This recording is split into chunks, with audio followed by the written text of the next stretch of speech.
Hello students. So in this video we will study about order of reactivity towards SN1 reaction, then some stereochemical aspects. Stereochemical aspects we will study like plain polarized light, enantiomers, distereomers, chirality, achirality and optical isomerism. Okay students. So in this allylic and benzylic halides show high reactivity towards SN1 reaction because carbocation formed during the reaction gets stabilized by resonance. So here allylic and benzylic show high reactivity towards SN1 reaction because in SN1 reaction carbocation will be formed. So that carbocation will be stabilized by resonance in allylic and benzylic. So due to resonance stabilization, so these will undergo easily what SN1 mechanism. Take an example allylic. See that if the carbocation is formed, so alternate is having double bond, it can stabilize that positive charge. Even in benzylic also, benzene ring is having double bonds, so those double bonds will stabilize the positive charge of the carbon atom. That's why allylic and benzylic halide undergo SN1 reaction. Next one, next one. In both SN1 and SN2 reactions, the reactivity of halides follows the order. So alkyl iodides are more reactive than alkyl bromides, then alkyl chlorides, then alkyl fluorides. The next concept, the stereochemical aspects of nucleophilic substitution reactions. That is fundamental terms. Stereochemical aspects of nucleophilic substitution reaction. Stereochemical aspects of nucleophilic substitution reactions. That is fundamental terms. So stereochemical aspects of nucleophilic substitution reactions. Take a ordinary light. Now ordinary light is oscillating in all direction of the plane perpendicular to the light. Now this light, ordinary light, if you pass to the prism or polarizer, if you pass to the prism or polarizer, it will start oscillating in a single direction. It will start oscillating in a single direction. So that single direction oscillating light, we will call it as plane polarized light. One mark important. So ordinary light will oscillate in the all the direction of the plane perpendicular to the propagation. Plane perpendicular to the propagation. So that light we are passing into the prism or polarizer. So that light will start oscillating in a single direction. So that light we will call it as plane polarized light. Plane polarized light. So that plane polarized light, if you pass through the solution which contains 1 gram solution in 1 cm cube of solvent, so that time what happens? The plane polarized light, if the compound rotates the plane polarized light clockwise, if the rotates the plane polarized the solution, if rotates the plane polarized light clockwise, then the compound is said to be dextrorotatory or d-isomer.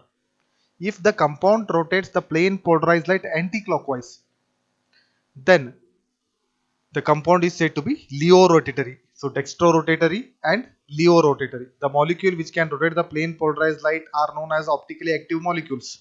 So the molecules or the compound which can rotate the plane polarized light, the compound which can rotate the plane polarized light, that light is optically active, or that compound is optically active compound. The molecule which can rotate the plane polarized light are known as optically active molecules, or the compound which can rotate the plane polarized light are known as optically active compound.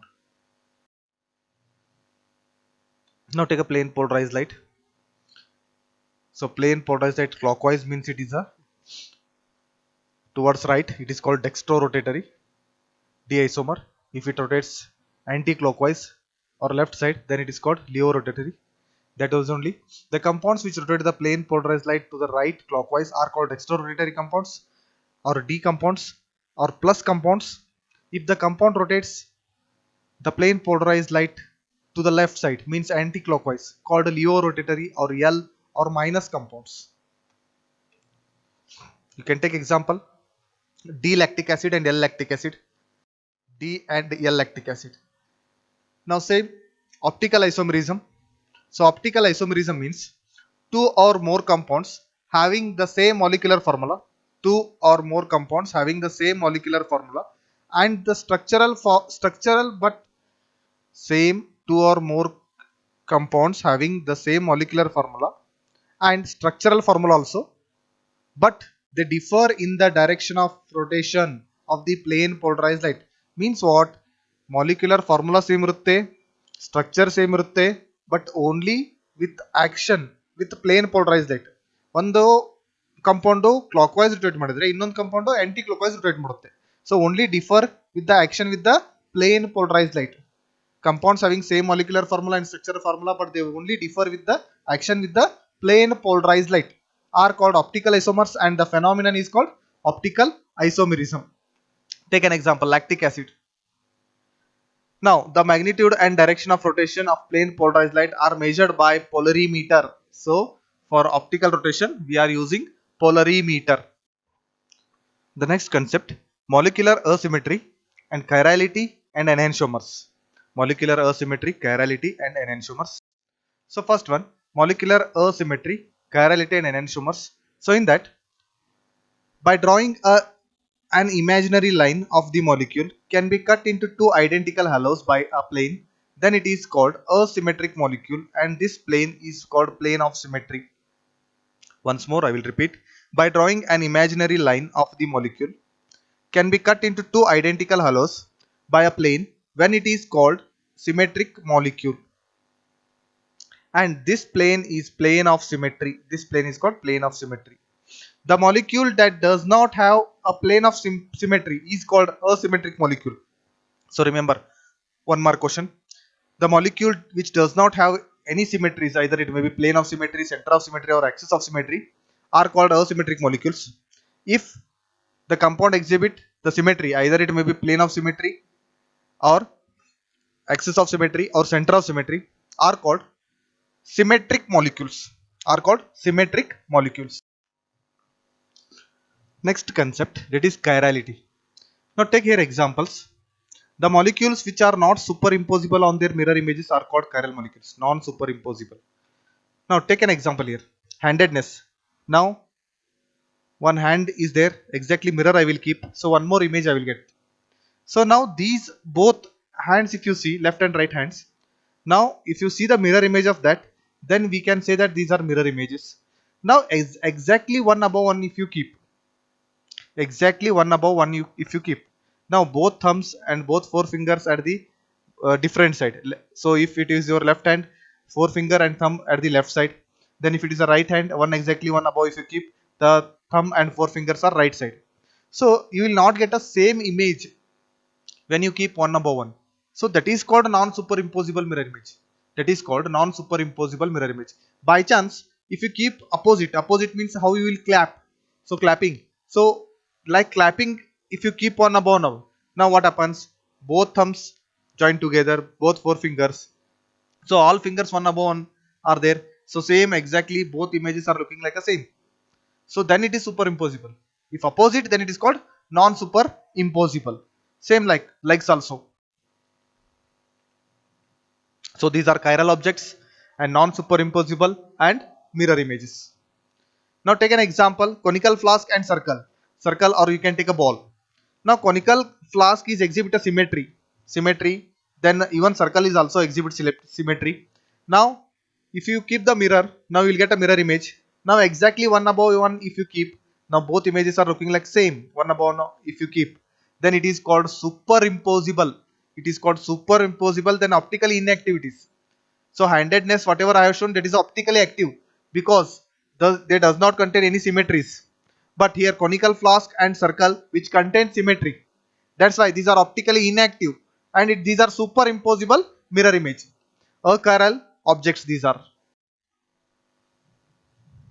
The property of non-superimposability of a substance on its mirror image is called chirality, and the molecules which are superimposable on their mirror images are called achiral molecule. Achirality.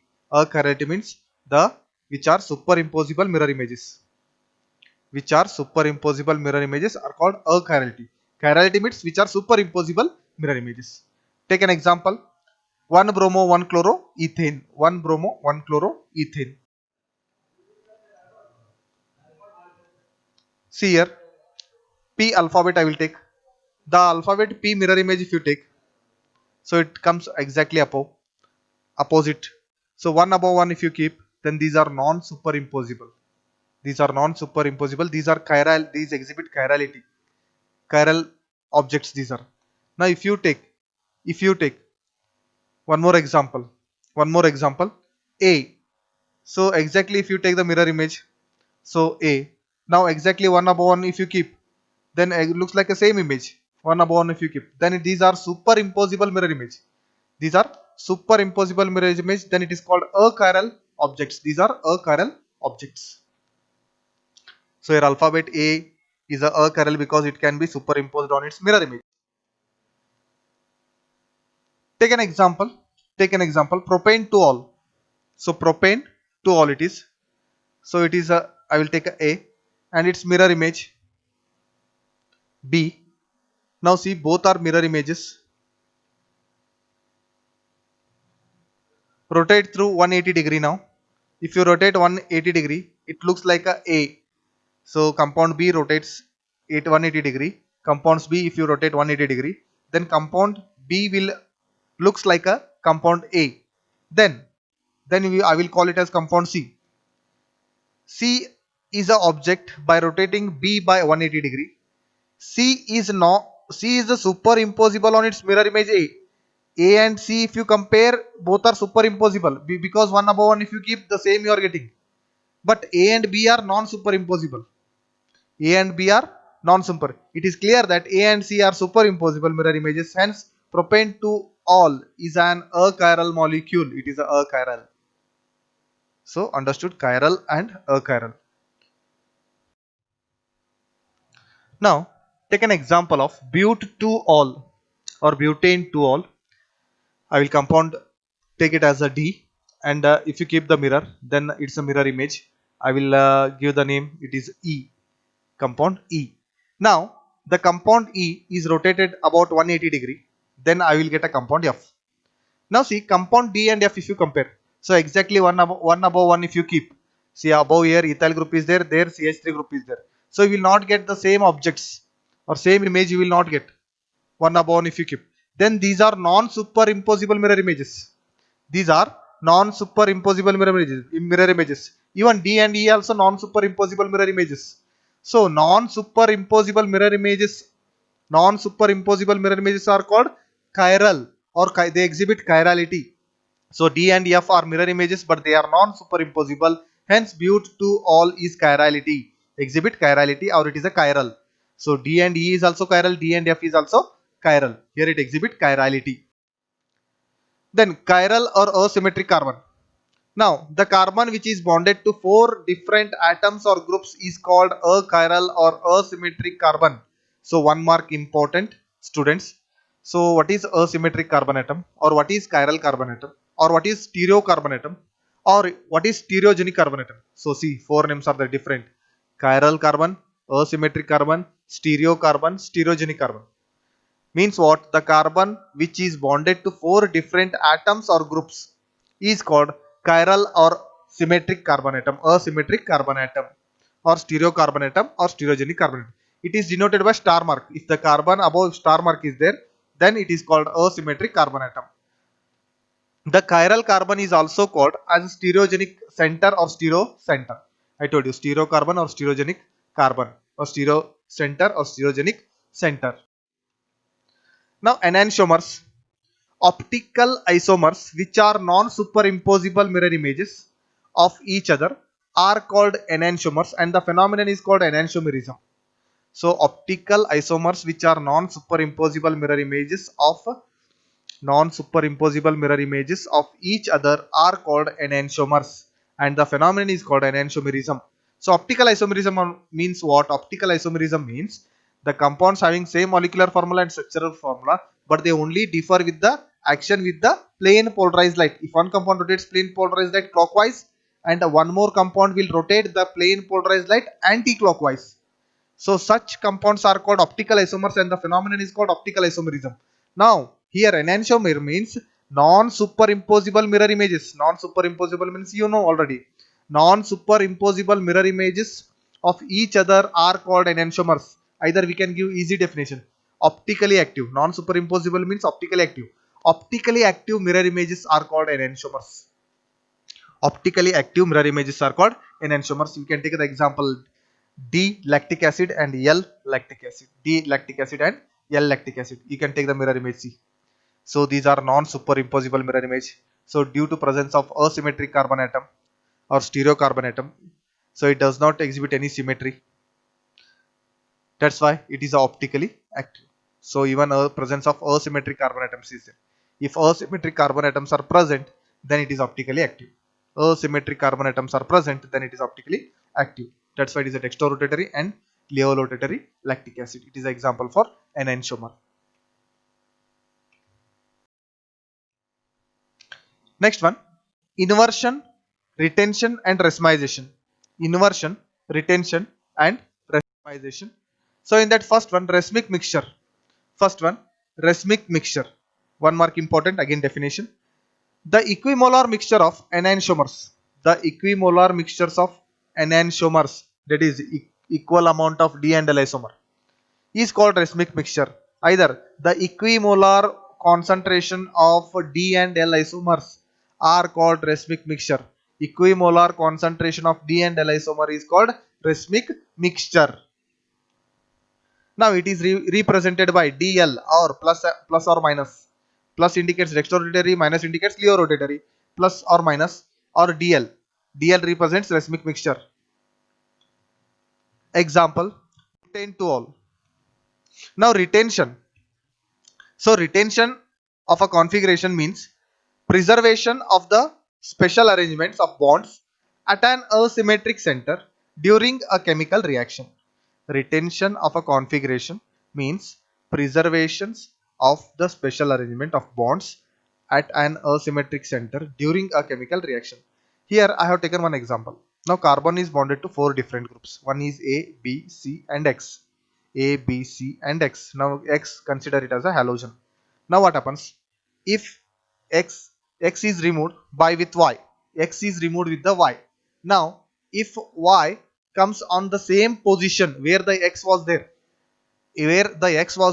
exactly at the same place, if Y comes, then it is called retention configuration. So in this reaction there is a retention of configuration because the relative configuration of the atoms B, A, C is the same both in the reactant as well as in the product. Only change in what? The upcoming nucleophile will come exactly at the same position where the X was there. Now here you consider Y is a nucleophile and X is a halogen. Now where the halogen is present, at the same place nucleophile is present now. So it is return or retention. So at the same position, the nucleophile, if it get attached, then it is called retention configuration. So students, take an example. The reaction that take place when 2-methyl but 1-ol is heated with a concentrated HCl. Now it is the structure of the 2-methyl but 1-ol. So OH is attached to carbon atom. Now we are treating with the concentrated HCl. So here what happens? There will be removal of water and Cl will attach to carbon atom where the OH is present. So OH is present at the same place. Now Cl is present in the product. So it is nothing but 1-chloro-2-methyl butane. It is nothing but retention configuration. So where the OH was there, at the same place there is a Cl. So it is nothing but a retention. So water is removed as a byproduct. Now inversion, retention and racemization. So there are three outcomes for a reaction at an asymmetric carbon atom. If asymmetric carbon atoms are present, then there will be three products. One is the inversion product, retention product and racemization product. Now consider the replacement of X by Y in the following reaction. Now see, it is a asymmetric carbon containing molecule. So in that X you are replacing by Y. When you replace X by Y, so one you will get at the same place if you attach the Y. That is called retention configuration. So that I will represent it by A, retention configuration. Now one more, exactly opposite side. Either just I will rotate it to 180 degree and I will replace. So exactly opposites are side or 180 degree if you rotate, then Y if you keep, then it is called inversion configuration. So retention configuration at the same side, if it is opposite side, then it is called inversion configuration. That is I will represent it by B. Now A plus B, A plus B, middle one. So that is I have shown. So here in detail, if I explain, if A is only compound obtained, the process is called retention configuration. If B is only compound formed, the process is called inversion configuration.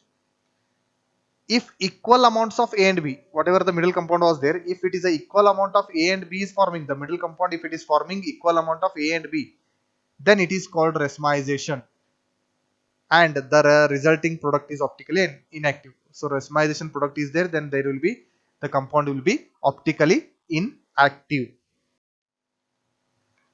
Next, distereomers. Distereomers. So stereoisomers which are not mirror images of each other are called distereomers. Either optically active which are not mirror images are called distereomers. The compounds which are optically active but they are not mirror images. The molecular formula is same but they are not mirror images are called what?